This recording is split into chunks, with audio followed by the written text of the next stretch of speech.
Tuhan Yesus, Engkau adalah gembala keluarga kami. Engkau juga adalah gembala hidup kami. Ya Tuhan, mungkin kami pada saat ini berada di tengah-tengah krisis di dalam kehidupan keluarga kami.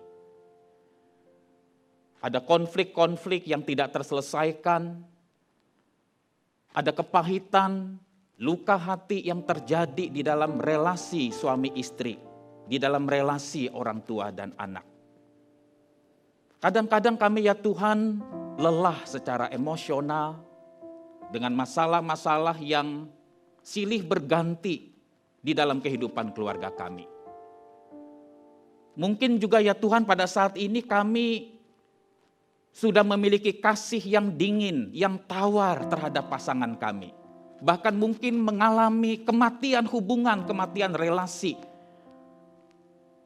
Dengan orang yang sekian tahun yang lalu kami pernah mengikrarkan sumpah nikah di hadapan Allah Tritunggal dan di hadapan jemaat yang menyaksikan pemberkatan nikah kami. Tuhan, kami datang ke hadapan-Mu. Pada hari ini kami sungguh rindu supaya kebenaran firman-Mu itu boleh memperbarui hati dan pikiran kami. Sehingga kami boleh kembali kepada Tuhan. Kembali kepada rancangan desain Allah yang semula ketika Engkau membentuk dan menciptakan lembaga pernikahan di tengah-tengah dunia ini. Kami sungguh mohon belas kasihan Tuhan, kami sungguh mohon pertolongan dan anugerah-Mu ya Tuhan, untuk boleh memulihkan kehidupan keluarga kami. Terima kasih ya Tuhan, pimpin dan tolong untuk kami bukan saja mengerti, memahami kebenaran firman-Mu, tetapi juga mengaplikasikan kebenaran firman itu secara nyata di dalam kehidupan kami sehari-hari. Di dalam nama Tuhan Yesus Kristus, kami bersyukur dan berdoa. Amin. Jemaat dipersilakan duduk kembali.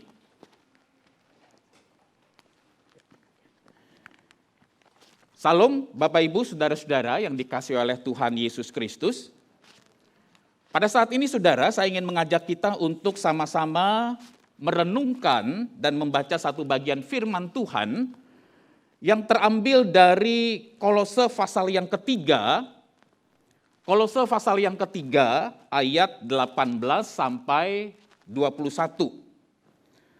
Nah saudara-saudara, di tengah-tengah Rasul Paulus, kalau saudara membaca ayat-ayat sebelumnya, Rasul Paulus berbicara tentang manusia baru di dalam Kristus.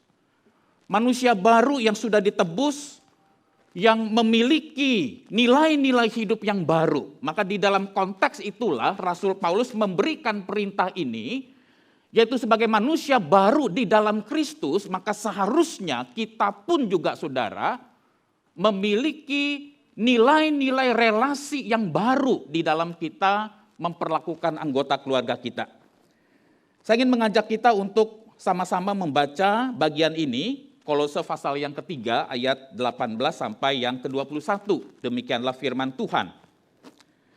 Hai istri-istri, tunduklah kepada suamimu sebagaimana seharusnya di dalam Tuhan. Hai suami-suami, kasihilah istrimu dan janganlah berlaku kasar terhadap dia. Hai anak-anak, taatilah orang tuamu dalam segala hal, karena itulah yang indah di dalam Tuhan. Atau di dalam terjemahan lain saudara bisa dikatakan, karena itulah yang menyenangkan Tuhan. Ayat 21, hai bapak-bapak, janganlah sakiti hati anakmu, supaya jangan tawar hatinya. Nah Bapak Ibu saudara-saudara yang dikasihi oleh Tuhan, salah satu prinsip yang penting saudara di dalam iman Kristen, di dalam kita saudara menghadapi berbagai macam situasi-situasi kehidupan ini. Termasuk juga saudara ketika kita menjalani kehidupan pernikahan dan kehidupan keluarga kita. Maka saya pikir saudara ini adalah sebuah prinsip yang seharusnya kita pegang dan kita coba di dalam anugerah Tuhan untuk kita hidupi di dalam kehidupan kita sehari-hari. Prinsip ini saudara mengajarkan kepada kita bahwa Tuhan itu jauh lebih tertarik untuk mengubah diri kita melalui kehidupan atau keadaan yang kita hadapi ketimbang mengubah keadaan kita. Nah saudara-saudara, kalimat ini bukan berarti saudara bahwa Allah itu tidak peduli dengan keadaan kita. Kita sadar saudara seringkali ketika diri kita berubah, maka keadaan hidup kita pun juga bisa berubah. Tetapi poin daripada prinsip iman Kristen ini ingin mengajarkan kepada kita adalah bahwa yang menjadi skala prioritas Allah di dalam hidupmu dan hidupku, yang menjadi fokus Allah di dalam hidupmu dan hidupku adalah untuk mengubah kita, membentuk kita, memproses kita menjadi manusia yang Dia inginkan. Melalui setiap peristiwa-peristiwa kehidupan, baik itu susah dan senang, yang Tuhan izinkan terjadi di dalam hidup kita. Nah Bapak Ibu saudara-saudara yang dikasih oleh Tuhan, situasi pandemi COVID-19 ini saudara memang banyak mengubah tatanan di dalam kehidupan kita. Misalnya saudara, dulu sebelum masa pandemi ya belanja secara konvensional, kita pergi ke pasar tradisional, kita pergi ke supermarket, saudara itu adalah sebuah prioritas yang biasa kita lakukan. Tetapi saudara di dalam era pandemi ini sudah banyak sekali kebutuhan-kebutuhan belanja secara online. Orang mungkin lebih aman, tidak terlalu repot, tidak terlalu beresiko dan seterusnya. Kemudian saudara dulu sebelum masa pandemi, hanya profesi-profesi tertentu saudara yang merasa perlu untuk pakai masker. Ya dokter atau misalnya tenaga medis ketika mereka melayani yang sakit biasanya mereka pakai masker. Masker itu pada masa sebelum pandemi bukan sebuah prioritas saudara. Bahkan mungkin saudara menemukan kadang-kadang kalau kita ini sakit ya, flu berat tapi kita pikir kita masih perlu tetap kerja saudara. Ya kan, seharusnya kan kalau flu berat ya, kita kerja saudara idealnya itu pakai masker. Tapi kita merasa saudara waktu sebelum pandemi kita merasa itu tidak perlu kita lakukan saudara. Nah tetapi saudara di tengah-tengah situasi pandemi ini, memakai masker ini adalah sebuah kebutuhan mutlak. Bukan saja saudara berbicara tentang demi kesehatan diri kita sendiri, tetapi juga demi kesehatan orang lain. Itulah sebabnya saudara ada perubahan-perubahan di dalam masa pandemi ini, ketika kita mengenakan masker, ketika kita berinteraksi dengan orang banyak atau berada di dalam ruang publik. Sebenarnya saudara mengenakan masker ini ingin mengkomunikasikan satu hal. Saya sedang menghormati kesehatan Anda. Saudara-saudara, tapi pernahkah di dalam situasi pandemi ini, kita ini mencoba untuk berpikir saudara, di tengah-tengah begitu banyak perubahan-perubahan di dalam tatanan-tatanan kehidupan oleh karena masa pandemi ini. Apakah keluarga kita, baik kita sebagai suami, baik kita sebagai istri, baik kita sebagai anak, baik kita sebagai anggota keluarga di dalam masa pandemi ini, adakah perubahan-perubahan positif yang terjadi di dalam karakter dan kerohanian kita, saudara? Hampir 2 tahun, saudara, kita menjalani masa pandemi ini, kita perlu bertanya, apakah keluarga kita makin menjadi keluarga yang sehat, yang berkenan di hadapan Tuhan? Ataukah ternyata saudara masa pandemi ini tidak memberikan dampak positif apa-apa di dalam kehidupan keluarga kita. Dan kita berpikir pandemi ini hanya memberikan dampak negatif Pak di dalam keluarga kita. Nah Bapak Ibu saudara-saudara yang terkasih di dalam Tuhan, bilangan Research Center saudara di awal Januari 2021 yang lalu, yaitu adalah kondisi di mana COVID sedang tinggi-tingginya saudara di Indonesia, pernah mengadakan sebuah survei nasional terhadap keluarga-keluarga Kristen di seluruh Indonesia yang berada di wilayah-wilayah perkotaan.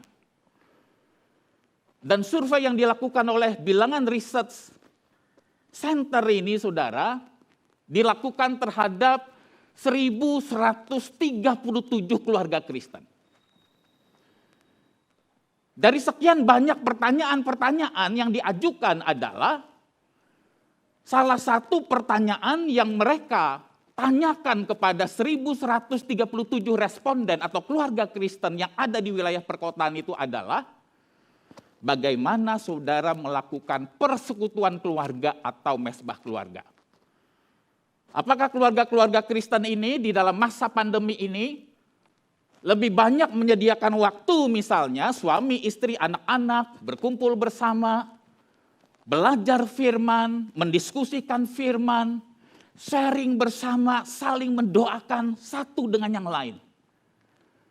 Apakah saudara di dalam masa pandemi, khususnya di dalam survei di awal Januari, di mana COVID sedang tinggi-tingginya pada saat itu, saudara, mungkin kita banyak di rumah, work from home dan seterusnya.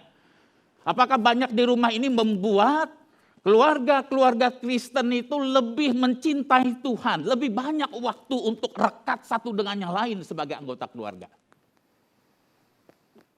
Saudara, ini cuma satu aspek, saudara, tentang persekutuan keluarga, tentang sharing bersama, tentang doa bersama sebagai keluarga, tentang mesbah keluarga.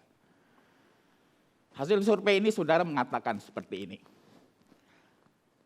Sebelum masa pandemi, dari 1.137 keluarga Kristen ini, 49,9% mengatakan kami melakukan persekutuan keluarga. Ya, 49,9%, saudara. Tentu di sini mereka macam-macam, ada yang mungkin persekutuan keluarganya sekali sebulan, ada yang sebulan beberapa kali, ada yang tiap hari. Tapi intinya 49,9% mengatakan minimal kami melakukan sekali sebulan. Kemudian saudara, setelah masa pandemi di awal Januari 2021 survei ini dilakukan. Hasilnya, saudara, adalah mengatakan 50,9% dari responden ini melakukan persekutuan keluarga minimal satu kali dalam sebulan. Apa artinya, saudara, dari survei ini? Ternyata masa pandemi hanya membuat keluarga-keluarga Kristen naik 1% di dalam menganggap persekutuan keluarga, mesbah keluarga, sharing bersama tentang firman Tuhan, saling mendoakan itu menjadi sesuatu yang penting. Jadi saudara, hasil ini adalah hasil yang menunjukkan bahwa ternyata di tengah-tengah kita itu banyak sekali waktu di rumah. Sebagian besar waktu kita di rumah di tengah-tengah masa pandemi COVID yang tinggi pada saat itu. Keluarga-keluarga Kristen tetap menganggap mendiskusikan firman, sharing bersama, saling mendoakan sebagai suami istri, sebagai orang tua dan anak. Itu bukan menjadi sesuatu yang esensial di dalam kehidupan keluarga. Saudara-saudara, tentu saudara, saya tidak mengatakan bahwa indikator satu-satunya di dalam sebuah kesehatan keluarga Kristen itu semata-mata hanya persekutuan keluarga atau mesbah keluarga. Bukan itu poinnya, saudara. Tapi ini hanya berbicara tentang salah satu aspek yang ada. Jadi saudara, kita itu perlu mengevaluasi akan kehidupan keluarga kita. Seringkali saudara, di dalam kehidupan pekerjaan kita itu melakukan evaluasi. Jangka panjang, jangka pendek. Saudara-saudara yang sekolah, yang kuliah, saudara melakukan evaluasi. Ada ujian, ada ulangan, bagian dari evaluasi.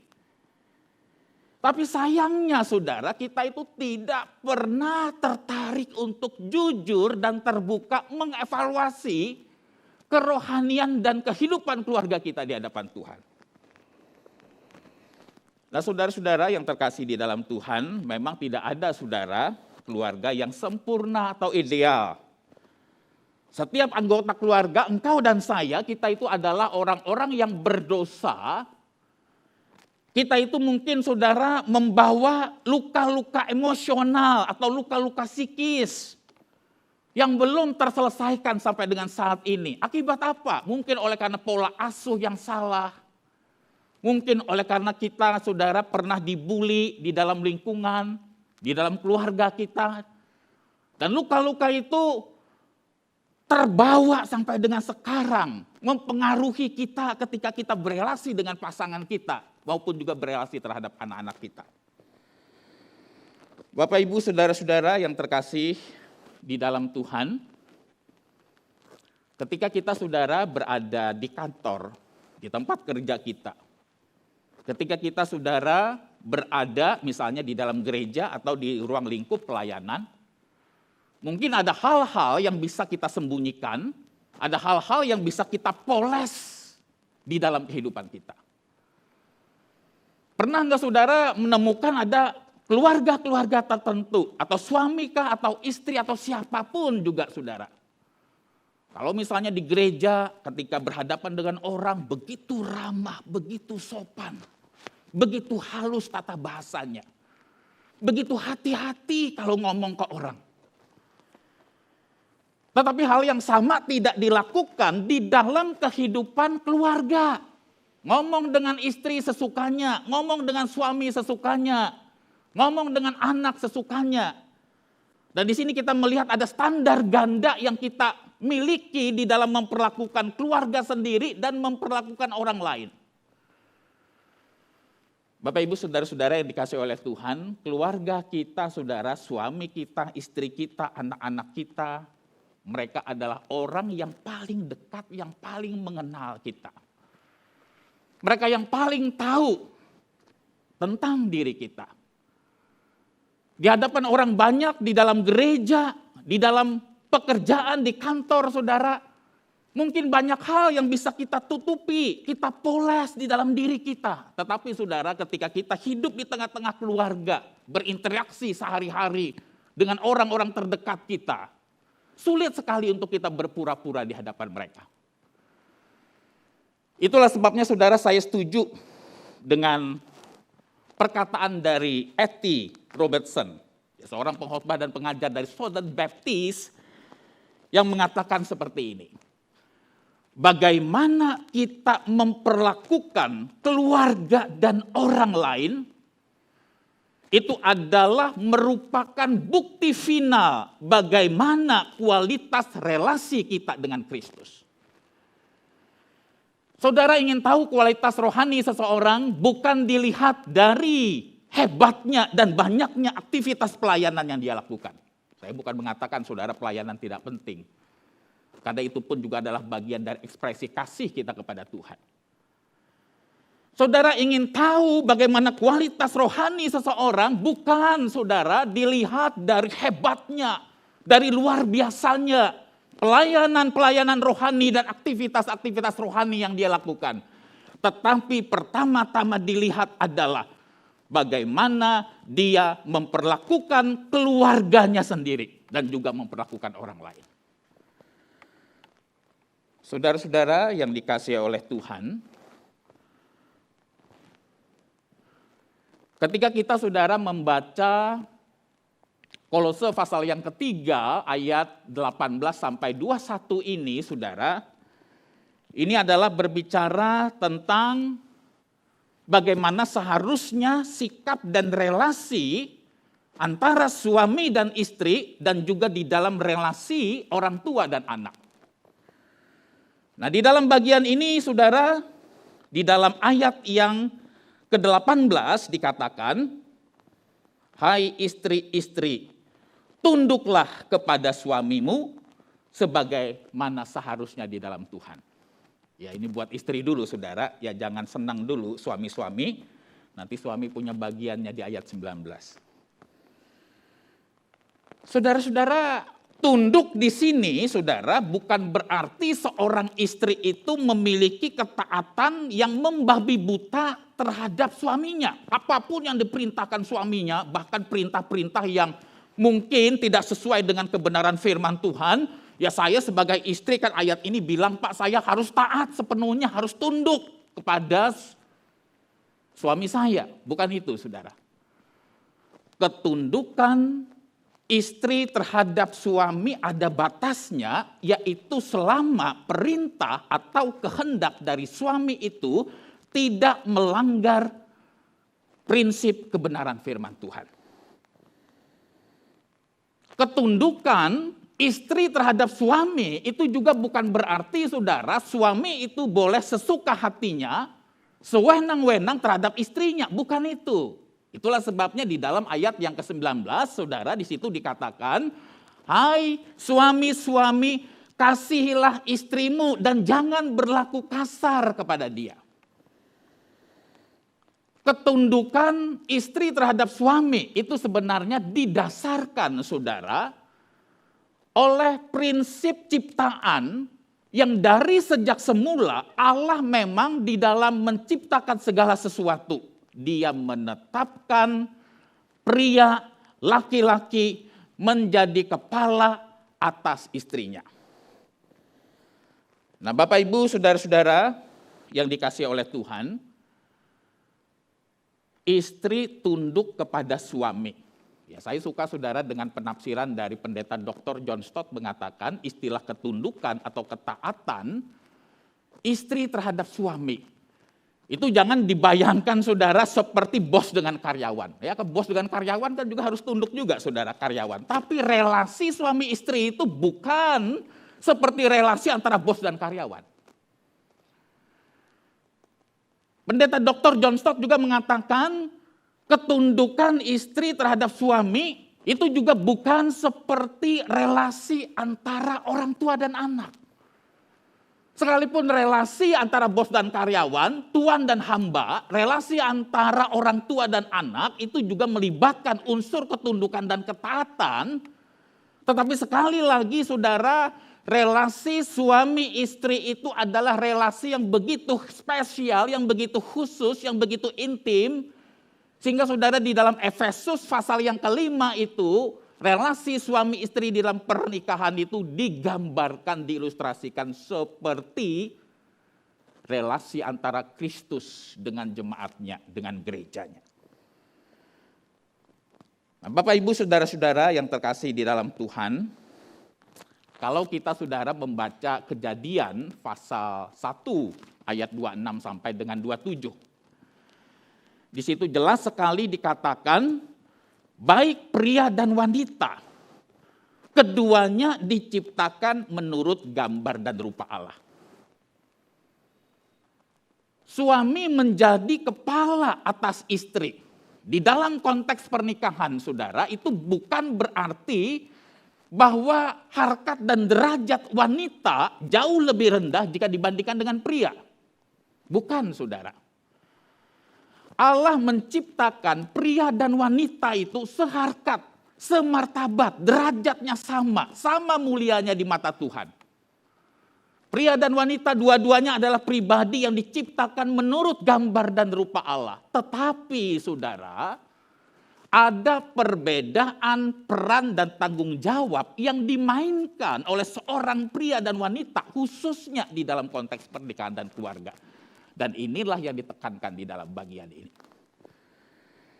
Itulah sebabnya saudara, seorang penafsir Alkitab saudara yang bernama Matthew Henry, ya di dalam salah satu bukunya dia mengucapkan kalimat seperti ini. Wanita tidak diciptakan dari bagian kaki pria karena wanita bukan untuk diinjak-injak oleh pria. Wanita juga tidak diciptakan dari bagian kepala pria, karena wanita bukan untuk menjadi kepala atas pria. Melainkan wanita diciptakan dari tulang rusuk pria. Tulang rusuk itu dekat dengan jantung, berarti wanita harus dikasih oleh pria. Tulang rusuk itu berada di sisi pria, berarti wanita diciptakan untuk berdampingan dengan pria. Tulang rusuk berada di bawah lengan pria, berarti wanita diciptakan untuk dilindungi oleh pria. Dan perhatikan saudara, kalimat ini adalah kalimat yang harus dipahami di dalam konteks keluarga, di dalam konteks kehidupan pernikahan. Ya, kalimat ini saudara bukannya berarti saudara kalau begitu seorang wanita tidak boleh menjadi presiden di sebuah negara. Bukan itu saudara. Ingat, ini kalimat dalam konteks keluarga. Kalimat ini juga bukan berarti saudara bahwa seorang wanita itu tidak boleh menjadi direktur atau pimpinan tertinggi di dalam sebuah perusahaan. Ingat, ini adalah kalimat makna teologis di dalam konteks keluarga. Saudara-saudara, di sini kita harus ingat, sebagai istri saudara, sekalipun kita itu mungkin memiliki pengetahuan yang lebih tinggi dari suami kita, memiliki gelar yang lebih tinggi dari suami kita, mungkin saudara kita itu memiliki gaji dan penghasilan yang lebih besar daripada suami kita. Tetapi saudara, di tengah-tengah situasi seperti ini, sebagai istri kita tidak boleh mengambil alih kepemimpinan atas keluarga. Karena kita mungkin lebih banyak memiliki kelebihan-kelebihan jika dibandingkan dengan suami. Seharusnya yang terjadi adalah sebagai istri yang baik saudara, kita mensupport, kita mendukung, kita memotivasi. Kalau kita punya pasangan, punya suami yang mungkin leadershipnya atau kepemimpinnya lemah, bukan dengan cara kita ambil alih kepemimpinan itu saudara, sebagai istri. Tapi kita dorong, kita bangkitkan, kita istri itu adalah penolong yang sepadan buat suami kita. Yuk, kamu bisa kok. Kamu bisa kok menjadi kepala keluarga yang baik, pemimpin yang baik atas aku dan anak-anakku, atas anak-anak kita semua. Dan itulah seharusnya saudara yang kita lakukan.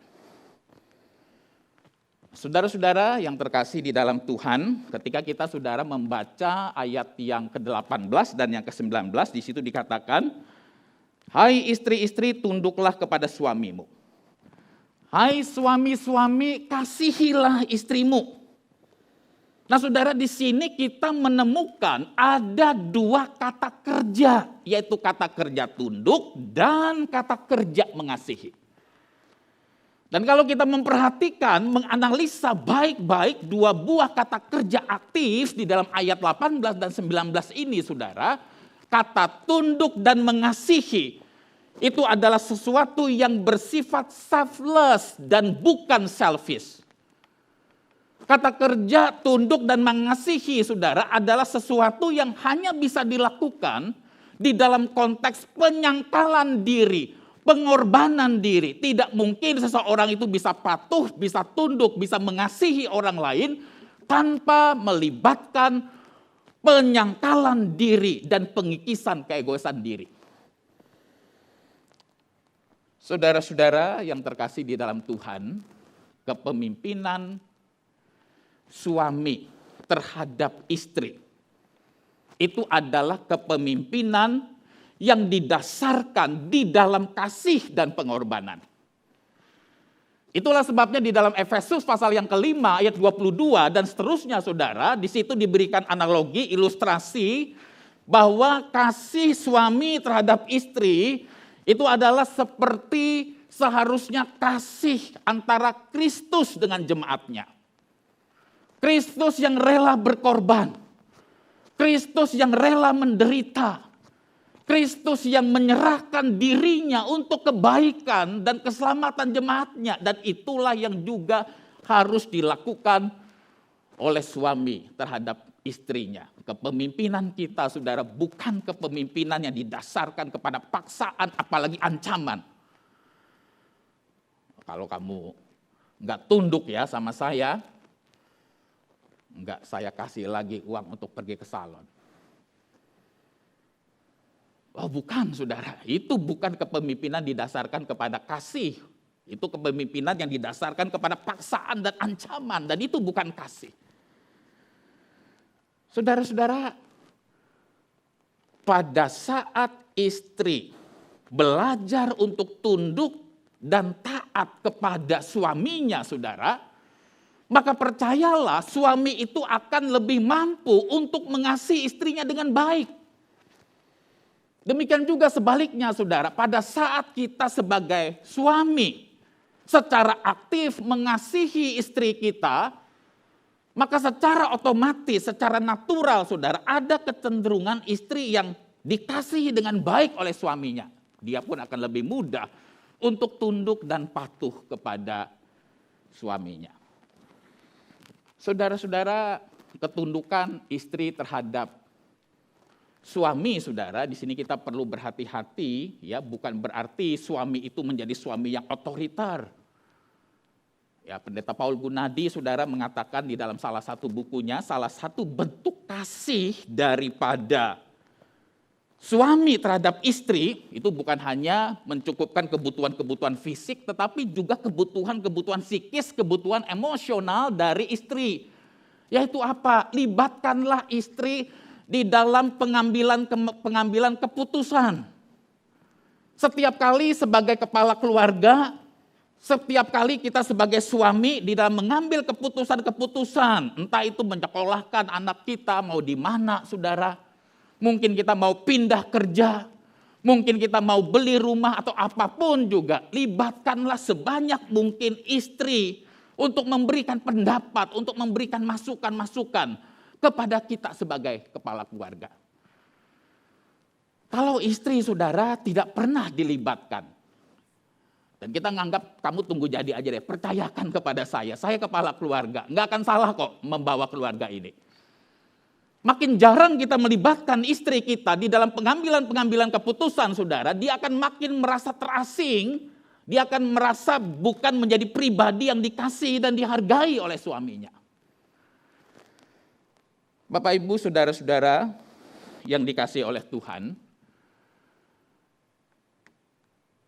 Timothy Keller, saudara, di dalam salah satu bukunya dia mengatakan seperti ini. Yang menjadi kanker yang membunuh perkawinan itu adalah sikap mementingkan diri sendiri atau selfish.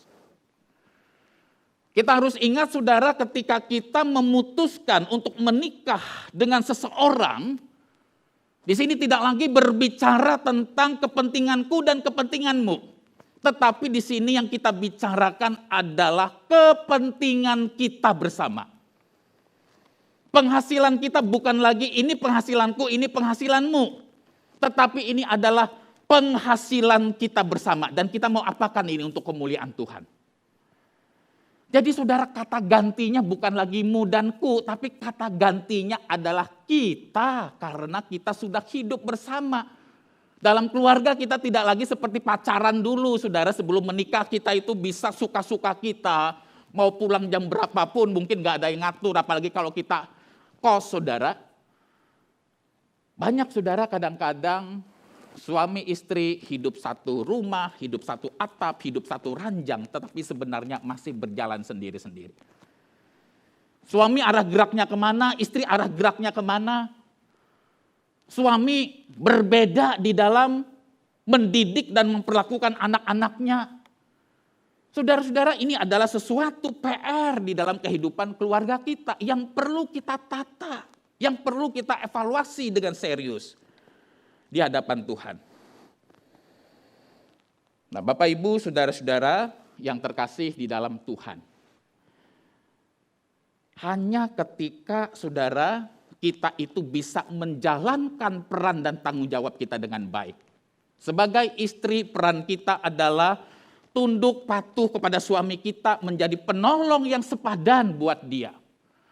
Sebagai suami, tugas dan panggilan kita adalah melakukan kepemimpinan di dalam keluarga yang didasarkan kepada kasih dan pengorbanan, saudara. Kalau ini bisa kita praktekkan, kita perjuangkan di dalam anugerah pertolongan Roh Kudus, saudara, maka percayalah kita itu akan bisa menikmati kehidupan pernikahan kita. Kita itu akan dimampukan dengan pertolongan Allah Roh Kudus untuk bisa menjalankan sumpah pernikahan kita. Covenant of marriage yang pernah kita ucapkan sekian tahun yang silam di dalam pemberkatan nikah kita. Saya mengasihi engkau, baik di dalam keadaan susah maupun senang, sehat maupun sakit, sampai kematian memisahkan kita. Sebagai istri, saudara, di dalam anugerah Tuhan ketika kita menjalankan peran kita dengan baik. Pada saat suami kita masih ganteng, sampai akhirnya sudah menjadi gentong, saudara, ya, perutnya buncit begitu ya. kita tetap bisa tunduk, patuh, dan menghormati suami kita. Sebagai suami-suami, ketika kita memperjuangkan untuk mengasihi pasangan kita dengan baik, saudara, kita juga akan dimampukan untuk memenuhi sumpah nikah kita. Pada saat istri kita masih imut-imut, bahkan sampai amit-amit, saudara, kita tetap bisa sayang, kita tetap bisa mengasihi pasangan kita. Nah, Bapak Ibu, saudara-saudara yang dikasihi oleh Tuhan, memang kadang-kadang saudara tidak mudah untuk mempraktekkan bagian firman Tuhan ini. Ada orang yang berkata seperti ini, Pak, kalau suami saya itu suami yang baik, suami yang cinta Tuhan, suami yang peduli dengan saya, suami yang betul-betul hangat, waduh Pak, saya itu akan mudah sekali untuk hormat, untuk tunduk submit kepada dia, kepada kepemimpinannya. Tapi suami saya enggak seperti yang Bapak katakan. Sulit buat saya Pak untuk mempraktekkan firman Tuhan ini. Sebagai suami juga kadang-kadang mungkin kita mengeluh. Aduh Pak, istri saya itu tidak seperti yang digambarkan di dalam bagian ini. Sulit saya bisa mengasihi dia sebagaimana Kristus mengasihi jemaat. Oleh karena dia Pak begitu dominan, begitu sulit diatur, begitu egois. Kalau sudah punya keinginan Pak, dia tidak akan berhenti untuk mewujudkannya itu. Dia sulit sekali untuk dipimpin Pak. Saudara-saudara yang terkasih di dalam Tuhan, saya tahu saudara ini bukanlah hal yang mudah. Itulah sebabnya saudara, kita sungguh membutuhkan pertolongan Allah Roh Kudus, hikmat bijaksana untuk bisa menjalankan peran kita dengan sebaik-baiknya. Nah, Bapak Ibu, saudara-saudara, selanjutnya di dalam ayat yang ke-21 ya, berbicara antara relasi saudara antara khususnya orang tua ayah dengan anak saudara, dikatakan di dalam bagian ini ayat 21, hai bapak-bapak janganlah sakiti hati anakmu supaya jangan tawar hatinya. Saudara-saudara, bagaimana kita menyakiti hati anak kita? Ya, kita bisa menyakiti hati anak kita, saudara, adalah ketika kita misalnya gengsi.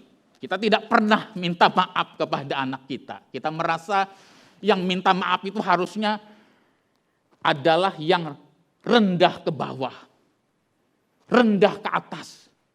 Saya itu kan adalah orang tua, saya itu adalah bapak, saya itu adalah kepala keluarga. Kita gengsi saudara untuk minta maaf. Dan itu adalah satu bentuk sebenarnya tanpa sadar atau tidak saudara kita telah melukai akan hati anak-anak kita. Kita merendahkan, kita memaki, kita mencemooh. Kita pilih kasih saudara. Mungkin kita punya anak yang secara fisik lebih cantik, lebih pintar, lebih sesuai dengan keinginan kita saudara. Kita lebih memprioritaskan dia ketimbang anak kita yang mungkin secara fisik dan secara kepintaran biasa-biasa saja di sekolah. Bukannya berarti dia malas, tapi memang dia orang yang biasa saja. Dan kita juga sebenarnya menyakiti hati daripada anak-anak kita, saudara, ketika kita tidak peduli dan tidak memberikan batasan-batasan yang jelas di dalam kehidupan keluarga. Nah, Bapak Ibu, saudara-saudara yang dikasihi oleh Tuhan, yang dimuridkan pertama kali adalah keluarga kita. Karena keluarga kita adalah misi pertama kita. Tugas utama dari seorang suami pertama-tama adalah memuridkan istrinya. Bagaimana istrinya ini makin hari makin bertumbuh dewasa di dalam Kristus. Tugas utama dan pertama dari seorang orang tua adalah memuridkan anak-anaknya. Bagaimana anak-anaknya ini makin hari makin bertumbuh dewasa di dalam Kristus.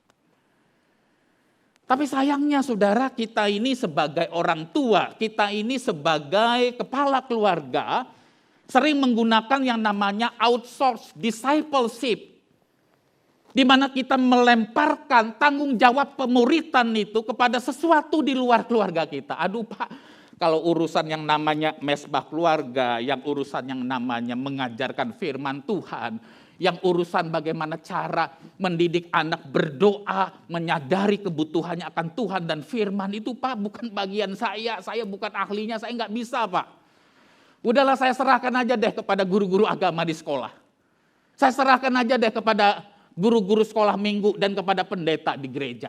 Saudara, kita harus sadar, sekolah Kristen dan gereja itu adalah mitra, partner bagi keluarga.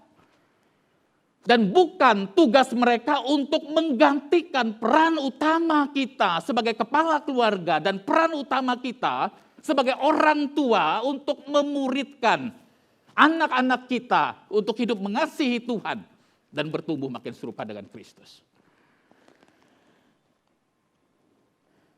Saudara-saudara yang dikasihi oleh Tuhan, tidak mudah saudara memang kita mempraktekkan firman Tuhan ini. Dengan kekuatan kita sendiri, dengan kemampuan kita sendiri, saudara, kita tidak mungkin bisa mempraktekkan ayat 18 sampai 21 ini. Karena kita adalah orang berdosa, orang yang rapuh. Orang yang mungkin punya luka-luka di dalam batin kita yang mungkin tidak terselesaikan sampai dengan saat ini. Itulah sebabnya saudara, C.S. Lewis di dalam salah satu bukunya itu mengatakan seperti ini. Kekristenan itu bukanlah sesuatu hal yang sulit atau yang sukar. Tetapi kekristenan itu adalah sesuatu yang mustahil untuk kita hidupi, untuk kita lakukan jika kita hanya mengandalkan kekuatan diri kita sendiri. Itulah sebabnya saudara kita sungguh membutuhkan kuasa Injil penebusan Kristus untuk memulihkan keluarga kita. Hukum-hukum Allah termasuk juga yang kita baca di dalam bagian ini. Bagaimana istri tunduk kepada suami. Bagaimana suami mengasihi istrinya. Bagaimana anak-anak taat kepada orang tuanya. Semua ini adalah hukum-hukum yang menuntut kita untuk melakukan apa yang Tuhan inginkan. Tetapi saudara, kita tidak akan mampu melakukan semuanya itu kalau kita belum mengalami karya kelahiran baru di dalam hidup kita. Kita tidak mungkin melakukan perintah ini, saudara, kalau hukum-hukum Allah itu belum tertulis di dalam hati kita oleh karya Roh Kudus. Itulah sebabnya, saudara, pada hari ini, ambil sebuah keputusan yang penting. Kita berkata kepada Tuhan, ya Tuhan, aku tahu apa yang kau ajarkan di dalam bagian firman hari ini adalah sesuatu yang benar. Dari ayat 18 sampai 21 ini adalah sesuatu yang benar. Itu adalah demi kebaikan dan kebahagiaan keluargaku sendiri. Tapi aku sadar Tuhan, dengan kekuatanku aku tidak mampu untuk menghidupinya. Tidak mungkin aku bisa menjalankan peranku sebagai suami, sebagai istri, sebagai anak dengan baik. Berdasarkan tuntutan firman ini hanya dengan kekuatanku. Aku membutuhkan Engkau, Kristus, membaharui hatiku. Mari saudara kita mengambil komitmen pada pagi hari ini. Pada hari ini saudara. Meminta Tuhan Yesus untuk memperbaharui kehidupan keluarga kita. Mari kita berdoa.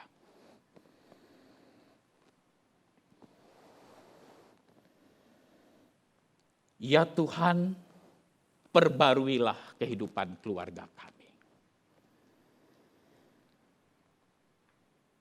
Sebagai suami, sebagai istri, sebagai anak-anak, mungkin ya Tuhan, sudah terlalu lama dan terlalu jauh kami melenceng dari peran yang harus kami mainkan, yang diajarkan oleh firman-Mu di dalam bagian ini. Tapi hari ini ya Tuhan, kami ingin mengambil sebuah keputusan yang penting di dalam hidup ini. Yaitu kami ingin keluarga kami dipulihkan dan dibarui oleh Tuhan. Kami ingin supaya Kristus menjadi gembala keluarga yang menuntun seluruh arah perjalanan hidup kami. Tuhan, banyak luka-luka hati, kepahitan yang mungkin masih ada di dalam hati kami. Hanya kasih-Mu ya Kristus yang mampu membalut, yang mampu memulihkan, yang mampu menyembuhkan.